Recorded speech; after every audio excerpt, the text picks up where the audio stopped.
Hey everybody, and welcome to this week's episode of Transit Tangents. My name's Lewis. And I'm Chris. And today we are covering some news that just happened a couple days ago from when we're filming this. Earlier in the month of September, on September 9th, the city of Charlotte, North Carolina, actually just purchased 25 miles of rail line from Norfolk Southern that runs kind of adjacent to the I-77 corridor, going from downtown Charlotte north up to Mount Morn, with several potential stops along the way. This is their proposed Red Line project. So with that, we're going to kind of talk about the potential for this Red Line project, as well as get into some of the specifics of Charlotte's kind of existing transit system. Yeah, and I'm happy to dive into this episode too, because Charlotte's not really a city that you normally think of as a transit-oriented city or transit-focused city. And as we go through some of the data, it may be evident that they're not typically a transit-focused city. So to see the city proactively buying this long rail line with future plans to expand it and turn it into something like a transit line is very, very cool. Totally. And beyond that too, I mean, in doing research for this, we just covered Salt Lake City's Rio Grande plan recently, and Charlotte has their own kind of, it's not quite as elaborate as the Rio Grande plan or as grandiose in some cases, like it's following some existing grandiose. Rio Grandiose. Randy Grandiose plan. I didn't even say it right. Randy Grandiose.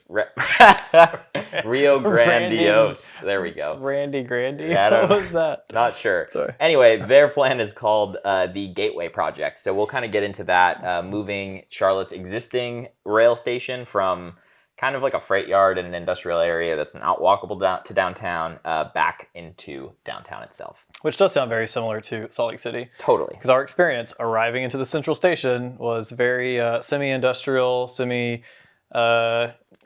undeveloped parking lots. Cement, surface parking. Yeah, absolutely. So without further ado, though, let's talk about what is the existing system that we have in Charlotte so far. And we'll start off with just their kind of regional rail. How can you get in and out of Charlotte on a rail? At one point, way back in the glory days of rail, these numbers would have been much higher, unfortunately. Today, Amtrak in Charlotte sees 6 arrivals and 6 departures per day. Which is impressive and also infuriating because Austin to San Antonio, we can get one train going in either direction. Yes, and one of them is at like 6 o'clock in the morning. 6 in the morning, leaves from San Antonio to come to Austin. Yeah, and to be fair, one of these arrivals, departures is at like 3 o'clock in the morning, so not much better. That's also if you're going to New Orleans, which is like it's like 19 hours. I wrote it down. 19-hour train to New Orleans. I'm sure plenty of folks are taking that one. The other, so that's one of the routes. That's the Crescent. So it goes from New York City to New Orleans, stopping in Charlotte and many other places along the line. We have the, probably saying this wrong, Piedmont. All right, that was right. That one goes from Raleigh to Charlotte, and that is 4 trains per day each way. You said Piedmont right. I don't know if you said Raleigh right. Raleigh. Yeah, I knew it was... North Carolinians are going to not be happy with that. I could be wrong. I'll probably saying North wrong. Carolinians could say something completely different. Yeah, see, I just said North Carolinians, so Carolinian, I'm not sure. And then the last one, I'm going to have to say Carolinian or Carolinian again. That's the name of, they're out the Carolinian. Charlotte to New York, 1 train per day each way. But it's a 13-hour journey in total. So especially when Charlotte is just feels like it's an arm's length from the Northeast Corridor and the Acela. It's still kind of far, though. I mean, you like Virginia and North Carolina are larger states than what people think. True. So yeah. But anyway, that's the kind of existing state of the regional rail for getting in and out of Charlotte. Again, lots of room for improvement. We'll kind of talk about later. There are a variety of different plans. North Carolina seems to be going pretty hard on trying to improve their passenger rail service. They have already improved some a little bit. The fact that they have kind of their own state system is nice. Yeah, and the fact that there's no commuter rail is actually a little surprising. They have this statewide system that can get you from Charlotte to Raleigh. You would think that in Charlotte you would have sort of a spiderweb network of maybe at least 1 or 2 other lines that kind of connect all of those suburbs. Right, yeah. But like we said at the start, though, there is the O line will be coming down the line. We'll get into the details of that in a second. It's not all bad news, though. The city has a light rail line as well as a streetcar line. So the light rail line, known as the Blue Line or the Lynx The Lynx Blue Line opened in 2007. It mostly serves South Charlotte, basically the area south of Charlotte. And when you look at it on a map from like satellite view, you can kind of see where you would think it would go, and it actually goes right through that area. Sort of following development down the line. Right, and I'd be very curious to look at like Google Earth satellite view over the years to see kind of which came first, whether it was the light rail spurred the development spurred the light rail, probably a little bit of both. But it's good to see that kind of system, and that's an area that seemingly has a decent amount of ridership. The system currently sees roughly 28,000 trips per day. Now, when the light rail opened, it, like I said, it just served the south area. There was an expansion that happened back in 2018, so that this light rail system did not just serve the area south of Charlotte, but also connected points north as well. To the university. Yes, exactly. So that extended the line an additional 10 miles. So this was not like a 1 or 2 station expansion. This was a 10 or 15 stations going to the north. When I was looking at the map and you said that was an expansion, I was actually pretty impressed. It seemed like they would have had the line kind of going north and south and then just expanded towards the ends. But the fact that they did sort of the whole north end as a separate expansion is really cool. And we haven't been to Charlotte for this purpose. I did do some playing around on Google Maps and like saw some of the stations, and they're actually really nice areas. Yeah. Yep. So it's a pretty extensive north-south from this. Obviously, it does not cover the whole city. There is a bus system that covers the city as well. It doesn't see the highest ridership, it seems. I believe the entire system, buses plus trains, was around 77,000 riders a week. Okay. Or per weekday. Yep. I mean, definitely room for improvement there. And when you start to see some of the numbers, you can see some easy areas, in my opinion, where you could find some improvement. The frequencies on the Blue Line at peak times, 15 minutes.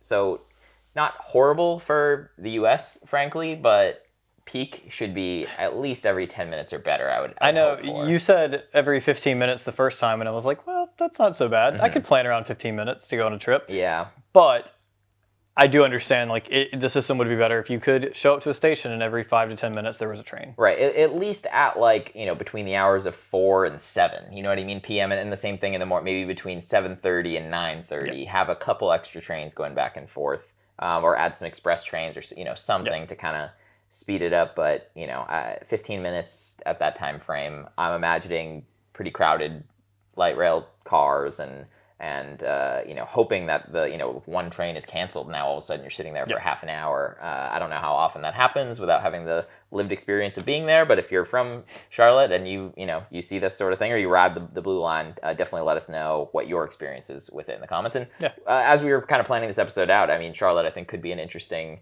future episode where we go and do Charlotte in a day using only public transit. It's a beautiful city. I've flown through Charlotte several times going to DC or going to West Virginia, and gotten a chance to drive around a little bit. And it's a really nice place to live. It's a pretty city, and it's growing. I think pre-pandemic it was already growing. I think post-pandemic, similar to a lot of cities in the U.S., it had a bit of a boom.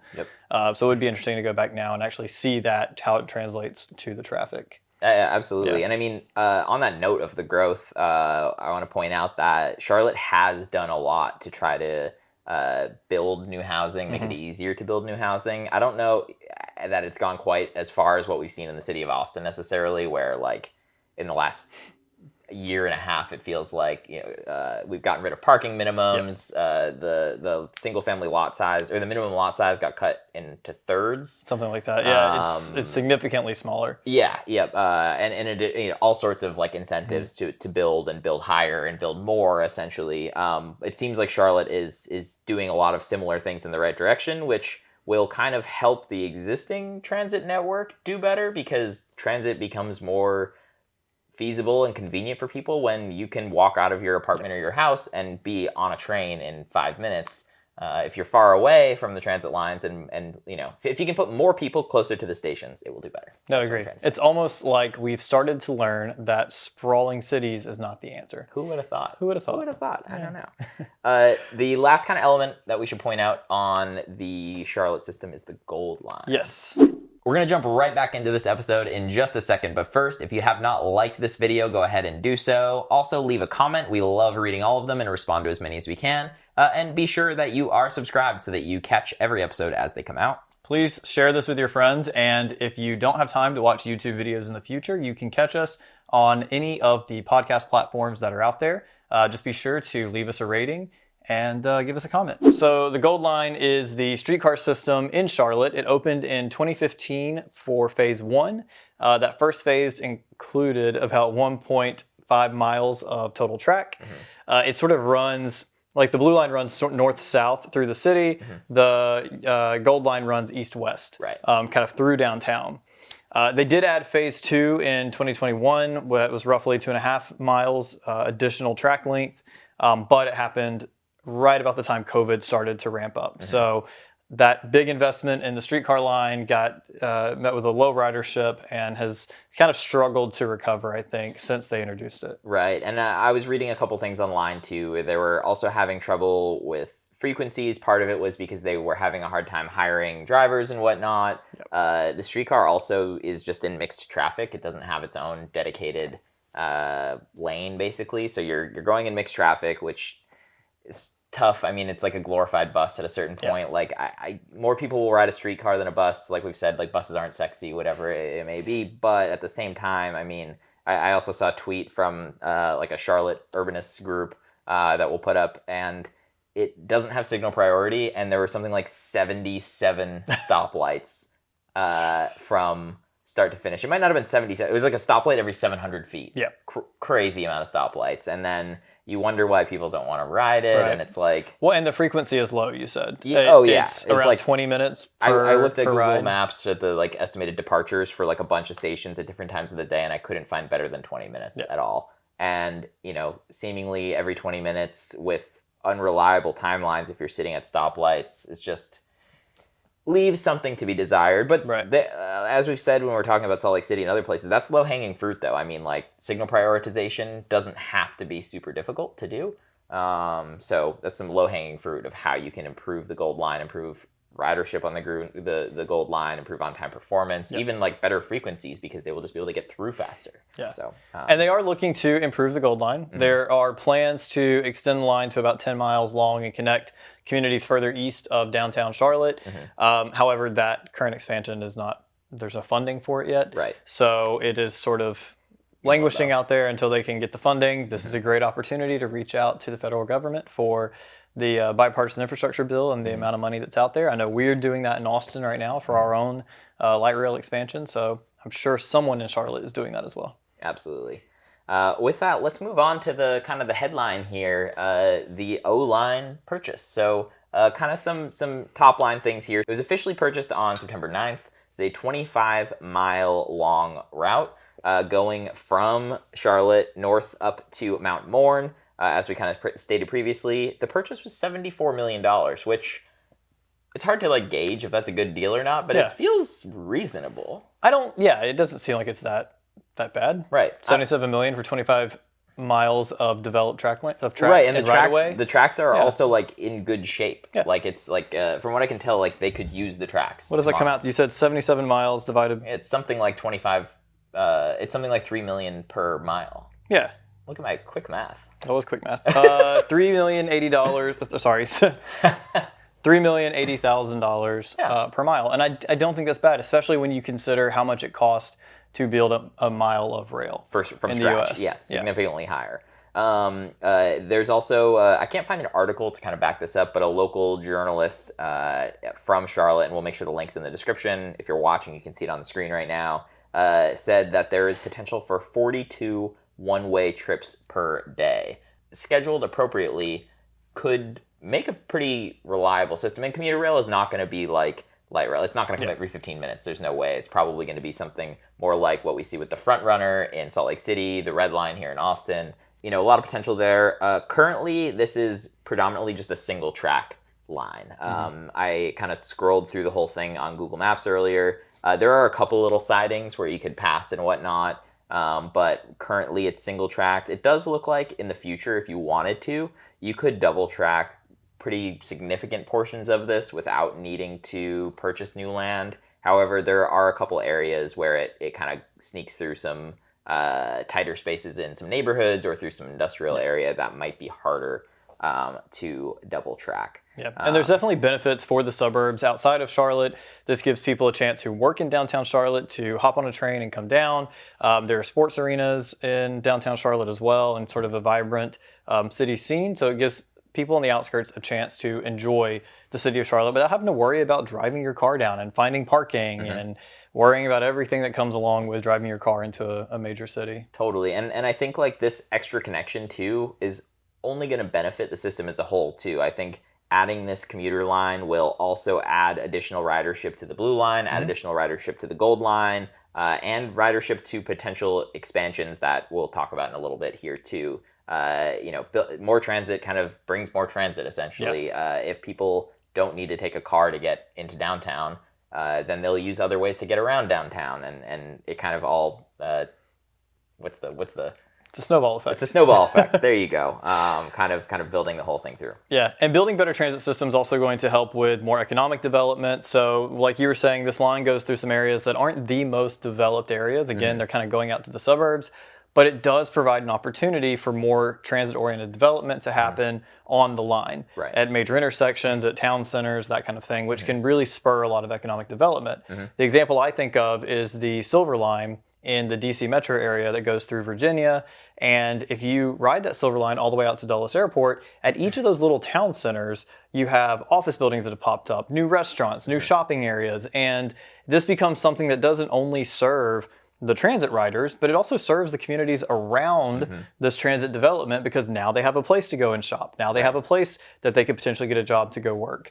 There's a lot more convenience that kind of comes with those areas as well. And in addition to that, if the city does the planning ahead of time, and I've seen that, I looked through some of the studies and whatnot that they've done on this, if ahead of time you have a focus on, in these new transit-oriented developments, intentionally building affordable housing for folks as well, that has some sort of cap, or having a certain percentage of units in these buildings be affordable housing, you can help combat housing costs, number one, by just supply and demand building more housing, but number two, also having these income restricted units essentially to help make it so that folks who wouldn't traditionally be able to live right on this rail line be able to live on the rail line, and they're in a unique position where this is new. They can go and do this the right way the first time. But I think that for this line to be successful, they really do need to focus on making it, number one, easy to get to the rail stations from surrounding communities, so some kind of feeder bus services and whatnot, but also you're never going to beat just having more people living closer to the station. Right.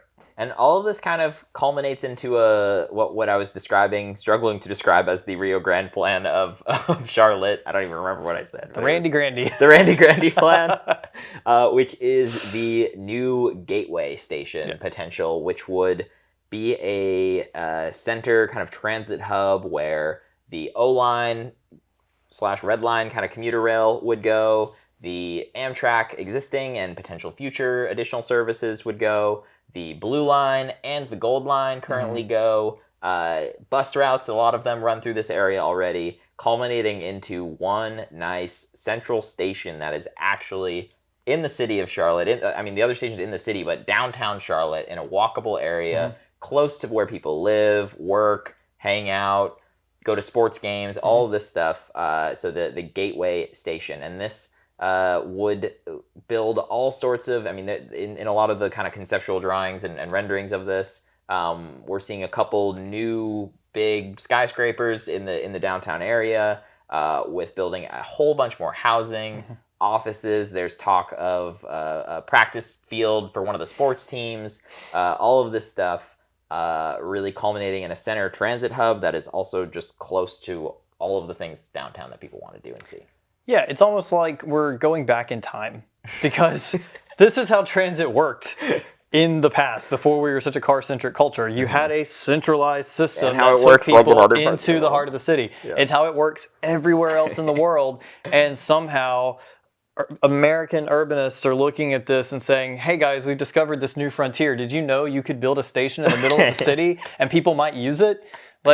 And we're just reinventing the rails here. Yeah, finally, though, city leaders are kind of paying attention to that, it seems like, hopefully. They're realizing, places. why do we have this grand central station that we abandoned so many years ago? Right. Or why don't we use it again? It's so sad, though, in so many places they just tore it down. Yeah. Like, it doesn't exist. What is interesting about the Gateway Station project is that it is near where the historic station was. So as you were saying, you don't know if this station still exists. I don't think it does. I think it's just an empty lot now. But you look at pictures, it was a station built in, I think, 1906, and it's this beautiful Mediterranean-style station. It has like a little tower on it. Let's just tear it down. It's really nice. And then they tore it down. In the 1960s, they built an Amtrak station way out next on to a rail yard. the outskirts next to a rail yard because 60s and it made sense. Who's going to ride a train anymore? We have interstate highways that wrap around every city, including Charlotte has a pretty good ring of highways. I would get rid of that southern highway across the bottom of Charlotte. Well, not only who would ride the train, because now everybody's going to have a car, but also let's move the train station away from the central city where the people who probably would ride the train probably still live. But there's a whole other topic on that we can get into. But it is exciting that they're sort of bringing the history of rail travel in Charlotte back to its home. Totally. And I mean, with all of this too, I've seen, we're not going to get into the specifics on any of these because a lot of them feel a little pie in the sky. Although I think in North Carolina, some of them have moved further, but there are some great proposals for high-speed rail in North Carolina and just kind of connecting into the Northeast Corridor and all this other stuff. There's plans for increased rail service. I know in the corridor ID stuff, there was a lot of new routes and whatnot and potential lined up for North Carolina. So having this new gateway station will be such a positive service for any of that new rail ridership in the future so that you're not getting dropped off on the outskirts. You're getting dropped off where you want to be in downtown Charlotte with easy access to other rail lines and other transit to get you around to the specific spot you want to go. So it's nice to see that included. And the only other little expansion, I'm not going to get deep into this, there's also a whole other light rail line being proposed, the Silver Line in Charlotte. It does look like it just follows existing Norfolk Southern right away again, which again can be good. Yeah, not necessarily a bad thing. But if it's, if we're just following the rail lines out of convenience and they don't go to places where people live, you kind of run into the issue of like, well, if you spend more money to go through the areas where people live, is that going to pay off in the long run? Maybe not. Question for another episode for sure. But, definitely. Yeah. And then also Charlotte has an airport expansion that's coming up. So as a lot of people who've probably experienced Charlotte, you've flown into it or through it. I've done a lot of connections through there. It's sort of almost like an overflow for Atlanta in a way. It's like a hub for American Airlines, I believe. Yeah. And so I've done a lot of trips through the Charlotte airport. It's very nice. I've always enjoyed it, unless I'm running late and then you're just like hoofing it across the terminal. But there is an airport expansion as well, and we're going to do a whole episode about airport expansions in the U.S. We haven't quite got there yet, but definitely coming up. Yeah, but all in all, Charlotte, much like Salt Lake City, like we talked about, on the rise as far as transit stuff is concerned. Still plenty of work to do, but it was interesting to take a look at it. I saw the O-line thing on Twitter this week, and I was like, oh, that's interesting. Yeah. Went into a rabbit hole of looking into it, and I was like, oh, we should do an episode on this. I think it'd be maybe Charlotte, the Queen City, will wear her transit crown in the future. On that note, thank you all very much for watching this episode. If you're not subscribed to us, please consider subscribing below. Like the video if you haven't already, and leave a comment. It helps us out quite a bit. Yeah, absolutely. Share the podcast via the audio platforms that we use, such as Spotify, Apple Podcasts, and pretty much everywhere you can get a podcast. With all that being said, thank you all so much for watching and enjoy the rest of your Transit Tangents Tuesday. Yeah, I'm saving that dough. Public transit's where it's at. Watch me go.